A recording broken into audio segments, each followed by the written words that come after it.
નમસ્કાર, અમારી news channel news for કાઠિયાવાડને લાઈક કરો, શેર કરો અને સબસ્ક્રાઇબ કરો. News for Kathiawad. નમસ્કાર.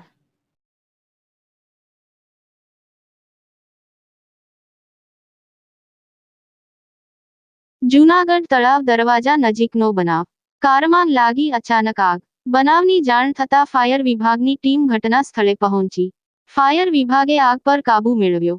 કારમાં લાગેલી આગનો વિડીયો સોશિયલ મીડિયામાં વાયરલ.